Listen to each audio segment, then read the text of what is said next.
रख लो नाम इसका, जो होना है सो होता है। इस दुनिया में सिकंदर कोई नहीं, वक्त सिकंदर होता है। Hello everyone, I am Kapil Batra. आज मैं आपके लिए लेके आया हूं बहुत ही इंपॉर्टेंट टॉपिक, टाइम मैनेजमेंट। जी हां, टाइम मैनेजमेंट। जब भगवान ने हम सब लोगों को बनाया तो किसी को बुद्धि अधिक दी तो किसी को कम, किसी को दौलत थोड़ी ज्यादा दे दी तो किसी को थोड़ी कम, किसी को सुंदर तरह ज्यादा बना दिया तो किसी को थोड़ा कम। लेकिन जब समय दिया तो सबको बराबर दिया, सबको 24 घंटे दिए।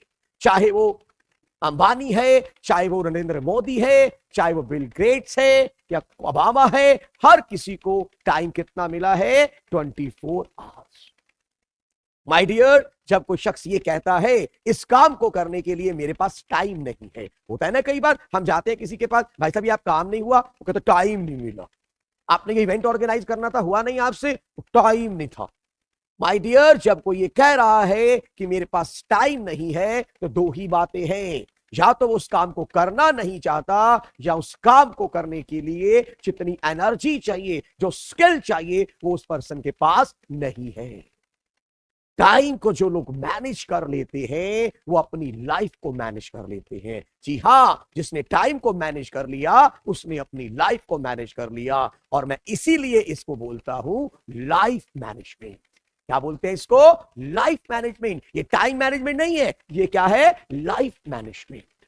इस दुनिया में टाइम को आप या तो इन्वेस्ट कर सकते हैं या स्पेंड कर सकते हैं, और 95% लोग ऐसे हैं जो टाइम को स्पेंड कर रहे हैं। उन्हें पता ही नहीं है टाइम को कैसे यूज करना है, कोई शेड्यूलिंग नहीं, कोई प्लानिंग नहीं, टाइम को स्पेंड किए जा रहे हैं। लेकिन 5% ऐसे लोग हैं जो टाइम को इन्वेस्ट करते हैं, पूरा प्लान करके चलते हैं किस तरह से टाइम को यूज करना है। और ये वही लोग होते हैं जो जिंदगी में सक्सेसफुल होते हैं, अपने ख्वाबों को पूरा कर पाते हैं, और इन्हें हम लोग सेलिब्रिटीज कहते हैं। जी हां, ये वही लोग हैं जिन्हें हम सेलिब्रिटीज कहते हैं। इनकी हम मूवीज देखने जाते हैं जो इनकी बायोग्राफी के ऊपर बनी होती है, इनको हम न्यूज़पेपर में देख रहे होते हैं, हम इनके बारे में न्यूज सुन रहे होते हैं, और कहीं ना कहीं डायरेक्टली इनडायरेक्टली ये लोग हमारे आइडियल्स होते हैं। जी हां, ये हमारे आइडियल्स होते हैं। क्यों बन पाएंगे हमारे आइडियल्स? क्योंकि इन लोगों ने अपने टाइम को अच्छे से यूज किया, इन्वेस्ट किया। और आज मैं आपको यहां पे टाइम मैनेजमेंट की कुछ बहुत इंपॉर्टेंट टिप बताने जा रहा हूं। आज मैं आपको बताने जा रहा हूं एक simple, powerful, practical, durable but life changing time management tips. तो विदाउट वेस्टिंग टाइम, क्योंकि टाइम की बात हो रही है, तो टाइम को वेस्ट ना करते हुए शुरू करते हैं आपकी पहली tip. Tip number 1, yes, wake up early morning. जी हां, सुबह जल्दी उठने की आदत डाल लीजिए। जो लोग सुबह जल्दी उठते हैं वो अपना काम बड़ी आसानी से कर लेते हैं। You know, all great leaders are early risers. आप अगर जितने भी ग्रेट लीडर्स हुए हैं, सक्सेसफुल पर्सन हुए हैं, अगर आप इनकी स्टोरीज पढ़ेंगे तो आप ये देखेंगे इन सब में कॉमन हैबिट थी। तो क्या कॉमन हैबिट थी? सुबह जल्दी उठने की। आपने सुबह उठ के सूरज को जगाना है। सूरज को आपको नहीं जगाना, सूरज को आपको जगाना है। क्योंकि अगर आप सुबह जल्दी उठते हैं तो आपको पूरा दिन एक लंबा समय मिलेगा अपना काम करने के लिए, जिसमें आप अपने सारे काम आसानी से कर पाएंगे, अपने ख्वाबों को पूरा कर पाएंगे। तो याद रखिए, पहली टिप दिमाग में डाल लीजिए, अच्छे से अपने साथ कमिटमेंट कर लीजिए, मैं कल से नहीं आज से जल्दी उठूंगा। Tip number 2, scan your time. जी हां, मैंने बोला स्कैन योर टाइम। देखिए, जब हमें कोई बीमारी हो जाती है, हम बीमार हो जाते हैं, हम डॉक्टर के पास जाते हैं, तो डॉक्टर हमें कुछ टेस्ट के लिए बोलता है। समटाइम डॉक्टर बोलता है आप सीटी स्कैन करा के आए, एक्सरे करा के आए, ताकि उस स्कैनिंग से उसको उस बीमारी का पता लग सके, उसको अच्छे से डायग्नोस कर सके। इसी तरह अगर हमें अपने टाइम को मैनेज करना है तो पहले हमें अपने टाइम को स्कैन करना पड़ेगा। हमें यह जानना पड़ेगा एक्चुअली हमें करना क्या है, हमारी टास्क लिस्ट क्या है। आप जैसे मेरी यहां पे टास्क लिस्ट देख सकते हैं, इसमें हर चीज लिखी हुई है कि मेरी क्या टास्क है, क्या क्या काम करना है। मान लीजिए मेरे को अपना लेक्चर रिकॉर्ड करना है, मेरे को बच्चों के लिए पेपर बनाना है, मेरे को बैंक में जाके बैंक मैनेजर के साथ मीटिंग करनी है, कोई आर्किटेक्ट के साथ मीटिंग करनी है, मेरी एक बुक आने वाली है, उसकी पॉइंट्स के ऊपर मेरे को उसके ऊपर काम करना है। ये मेरी टास्क लिस्ट है। सबसे पहले को स्कैन करना है कि मेरा टास्क क्या क्या है, मुझे क्या क्या करना है। और उसके बाद मेरे को इसको 3 कैटेगरी में डिवाइड करना है। जी हाँ, इसको 3 कैटेगरी में डिवाइड करना है। वैरन बफे का रूल भी यही है। सबसे पहले कैटेगरी में मैं अपने सारे कंपल्सरी काम डालने वाला हूं जो बहुत ज्यादा इंपॉर्टेंट है और बहुत ज्यादा अर्जेंट है। मान लीजिए मैं टीचर हूं तो मेरे लिए सबसे ज्यादा अर्जेंट क्या है? अपने बच्चों के लिए लेक्चर तैयार करना। आप एक स्टूडेंट हैं तो आपके लिए सबसे ज्यादा अर्जेंट क्या है? अपनी स्टडी पे फोकस करना। तो मेरा पहली कैटेगरी में आपने क्या करेंगे? पहली कैटेगरी में आप डाल देंगे उन सारे कामों को, उन सारे टास्क को जो बहुत ज्यादा इंपॉर्टेंट भी है और अर्जेंट भी है। अब हम बात करते हैं सेकंड कैटेगरी की। सेकंड कैटेगरी में हम उन चीजों को डालेंगे, उन टास्क को डालेंगे जो कंपल्सरी नहीं है लेकिन इंपॉर्टेंट है। जी हाँ, ये वो टास्क है जो आपके लिए कंपल्सरी नहीं है लेकिन इंपॉर्टेंट है। जैसे कि एक्सरसाइज करना इंपॉर्टेंट है लेकिन कंपल्सरी नहीं है। रीडिंग बुक्स, अच्छी अच्छी किताबें पढ़ना, डेफिनेटली आप पढ़ेंगे, आपका लेवल इनहेंस होगा, आपकी नॉलेज बढ़ेगी, इंपॉर्टेंट है लेकिन कंपल्सरी नहीं है। अब थर्ड कैटेगरी में आप डालेंगे उन आइटम्स को जो ना तो कंपल्सरी है ना इंपॉर्टेंट है। कुछ ऐसे टास्क होते हैं ना, जैसे कि मेरे को नेटफ्लिक्स पे कोई सीरीज देखनी है, सर ना तो ये बहुत ज्यादा इंपॉर्टेंट है ना कंपल्सरी है। तो आपने अपनी कैटेगराइज कर लेनी है लिस्ट को। ध्यान दीजिएगा, इन तीनों को हम ऐसा भी कह सकते हैं, ये डी कैटेगरीज है। क्या है ये? D category. जो पहली कैटेगरी है वो डू कैटेगरी। D1 में क्या आएगा? डू कैटेगरी, कंपल्सरी वर्क आपको करना ही करना है। कैटेगरी 2, इसे हम बोल सकते हैं D2, डिले कैटेगरी, जिसको आप डिले कर सकते हैं। यस माय डियर, आप इसको डिले कर सकते हैं, ये बहुत ज्यादा अर्जेंट नहीं है। And third category D3 category, हम इसे कैसे? डोंट कैटेगरी, ये काम नहीं करना, डोंट डू दिस, हमें इंपॉर्टेंट भी नहीं है और हमारे लिए ये अर्जेंट भी नहीं है। अब आगे चलते हैं। सर नेक्स्ट स्टेप आती है मेरी, that is plan well in advance. Yes my dear, third important tip क्या है? Plan well in advance. जी हां, आपको पहले से प्लानिंग करनी पड़ेगी। आपको पता है बहुत सारे लोग दुनिया में क्यों फेल हो जाते हैं? क्योंकि वो प्लान ही नहीं करते, सोचते ही नहीं है हमें क्या करना है। अब आपको क्या करना है? आपको प्लानिंग करनी है अपने टास्क को लेके। सबसे पहले एक टू डू लिस्ट बनानी है। You have to make a to do list. अब इस टू डू लिस्ट में आप क्या लिखेंगे? आपने अगले दिन क्या क्या करना है, आपका शेड्यूल क्या है, आपकी रूटीन में नेक्स्ट डे आप क्या करने वाले हैं, एक लिस्ट बनाइए। देखिए बिना टू डू लिस्ट के आपकी पोजीशन ऐसी है जैसे कि आप गाड़ी तो ड्राइव कर रहे हैं लेकिन आपको ये नहीं पता जाना कहां है। जैसे यहाँ पे आप मेरी एक लिस्ट देख सकते हैं, ये मेरा आज का प्लान है। मेरे को आज वीडियो रिकॉर्डिंग करनी है, मेरे को क्वेश्चन पेपर बनाना है, मेरे को डॉक्टर के साथ मिलना है, मेरे को स्टूडेंट की काउंसलिंग करनी है, मेरे को कार की सर्विस करानी है, बैंक मैनेजर के साथ मेरी मीटिंग है। ये आज का मेरा प्लान है। तो आपको भी इस तरह से अपनी एक लिस्ट तैयार करनी है। और हाँ, बात तो एक बड़ी अच्छी बात, उसने बोला अगर आपकी कामों की लिस्ट में मेंढक खाना है तो सबसे पहले उसे खा लीजिए। जी हाँ, महात्मा ने बोला अगर एक नहीं 2 मेंढक खाने हैं तो आप सबसे पहले वो मेंढक खाएं जो ज्यादा बड़ा है, ज्यादा भद्दा है। अरे आप हमें मेंढक खाने के लिए कह रहे हैं? नहीं माय डियर, मैं आपको मेंढक खाने के लिए नहीं कह रहा हूं। ये बड़ा इंपॉर्टेंट पॉइंट है। इसके ऊपर तो ब्रायन ट्रेसी ने एक बुक लिख दी, ईट दैट फ्रॉग। इसका मकसद ये है, इसका मीनिंग ये है कि आपका जो सबसे कठिन काम है, जो सबसे मुश्किल काम है, अपनी टास्क लिस्ट में आप उसको सबसे पहले रखिए। जी हाँ, जो सबसे कठिन काम है, जो सबसे टफ काम है, उसको हम सबसे पहले करेंगे। अब इसका फायदा क्या होगा? जब आपने सुबह उठते ही टास्क लिस्ट में सबसे पहले कठिन काम को कर लिया, आपका प्रेशर खत्म हो गया, बिना प्रेशर के काम करोगे, आपका कॉन्फिडेंस लेवल बढ़ेगा, आपकी एफिशिएंसी बढ़ेगी, डेफिनेटली आपकी प्रोडक्टिविटी बढ़ेगी। तो इसलिए आज से ये नियम बना लीजिए कि जब मैं अपनी टू डू लिस्ट बनाऊंगा तो सबसे जो टफ काम है मैं उसको सबसे पहले ही करूंगा। तो अब हम बात करते हैं अगली टिप की। यस माय डियर, अगली टिप है मेरी, ब्लॉक द टाइम। इस टाइम को ब्लॉक कर दीजिए।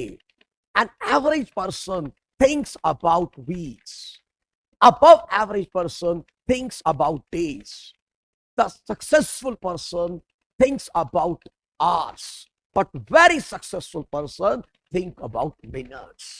जी माय डियर, आपने मिनट्स के ऊपर काम करना है। टाइम ब्लॉकिंग का मतलब है अपने टाइम को छोटे छोटे पार्ट्स में डिवाइड करना, हर चीज को शेड्यूल करना कि ये मेरा टाइम ब्रेकफास्ट का है, ये मेरा टाइम रीडिंग का है, ये मेरा टाइम स्टडी का है, ये मेरा टाइम जिम का है। You have to block the time. जहां पर आप देख सकते हैं एक स्टूडेंट का टाइम ब्लॉक किया हुआ। Look here, up 5 to 6 times for exercise, 6 to 7 for study, 7 to 8:15 for breakfast and go on.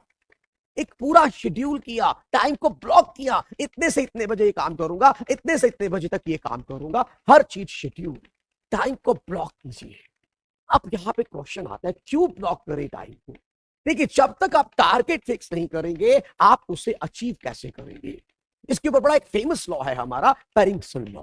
पैरिंगसन law क्या कहता है? काम उतना ही फैल जाता है जितना उसके लिए हमें वक्त दिया जाता है। मैं रिपीट कर रहा हूं, पैरिंगसन ने क्या कहा? काम उतना ही फैलता है जितना उसके लिए टाइम दिया जाता है। मैं अभी अपने स्टूडेंट्स को एक असाइनमेंट देता हूं, मैं कहता हूं बेटा ये असाइनमेंट आपको 15 दिन में कंप्लीट करनी है, तो बच्चे कितना टाइम लगाएंगे? 15 दिन। मैंने वही असाइनमेंट बच्चों को बोली, मैंने बोला बेटा 1 हफ्ते में कंप्लीट करनी है, और बच्चे कितना टाइम लगाएंगे? 1 वीक। और मैंने बोला बेटा असाइनमेंट मैं आज पोस्ट कर रहा हूं, 2 दिन में असाइनमेंट चाहिए और इसी के बेस पे तुम्हारी इंटरनल असेसमेंट लगेगी। बच्चे कितने दिन में करेंगे? 2 दिन में। यानी वही असाइनमेंट 15 दिन में लटक गई अगर मैंने उन्हें 15 दिन काम करने के लिए दे दिया, और वही असाइनमेंट 2 दिन में हो रही है अगर मैंने उनको 2 दिन काम करने के लिए दिया।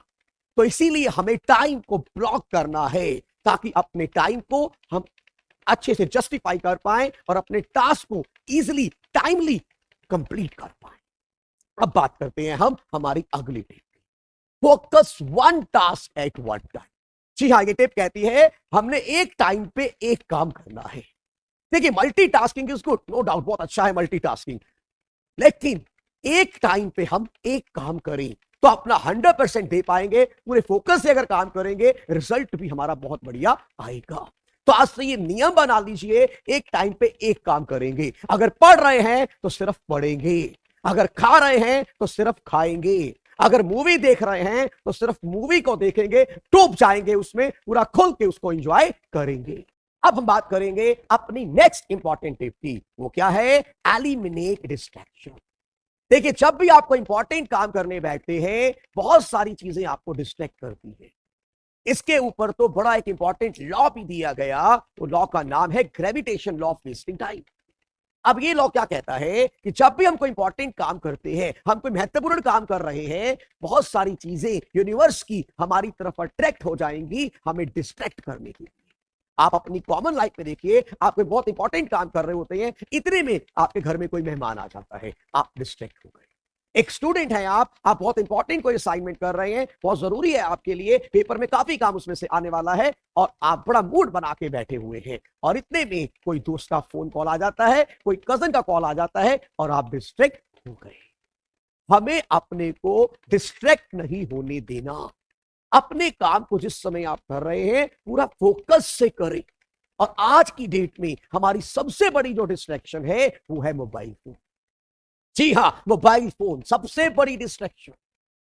आप इसको 100% अवॉइड नहीं कर सकते। मुझे पता है आज मोबाइल आपकी बहुत बड़ी जरूरत बन चुका है, शायद आपका बिजनेस इस मोबाइल के ऊपर चल रहा है, आप स्टूडेंट हैं तो आपको स्टडी मटेरियल बहुत सारा मिलने वाला है इस मोबाइल से। लेकिन आप इतना तो प्लान कर सकते हैं कि जब आप कोई इंपॉर्टेंट टास्क कर रहे हो तो उस समय इस मोबाइल को ऑफ कर दें।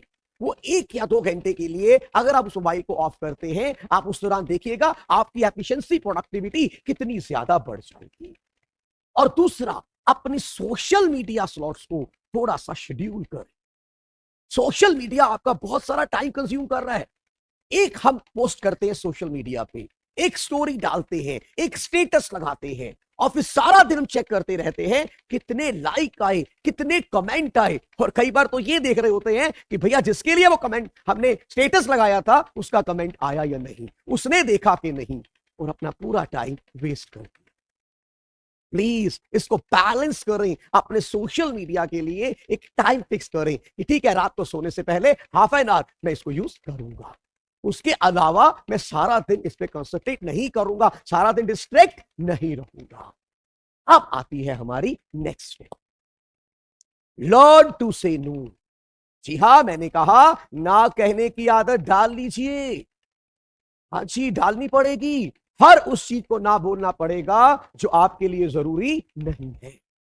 आप बहुत इंपॉर्टेंट काम कर रहे हैं, बहुत इंपॉर्टेंट काम, और इतने में आपके कजन का फोन आता है, भाई मूवी देखने चलेगा, तो आपको उसे मना करना पड़ेगा, क्योंकि आप इस समय बहुत इंपॉर्टेंट काम कर रहे हैं जो आपके आने वाले टाइम में आपके लिए बहुत फायदेमंद होने वाला है। तो ना कहने की आदत डाल लीजिए। स्टीव जॉब ने भी ये बात बोली है कि वो काम जो हमें नहीं करने, उनको जानना उतना ही जरूरी है जितना जानना उन कामों को जो हमें करने चाहिए। तो आपने ध्यान रखना है, कोई भी ऐसा काम जो आपके लिए इंपॉर्टेंट नहीं है आज की डेट में, आपने उसको मना करना है, नो करना है।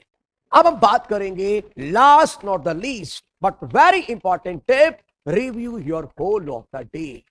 जी हां, मैंने कहा रिव्यू योर होल डे। मान लेते हैं आप एक डिपार्टमेंटल स्टोर के मालिक हैं। आपका डिपार्टमेंटल स्टोर बहुत अच्छे से चलता है।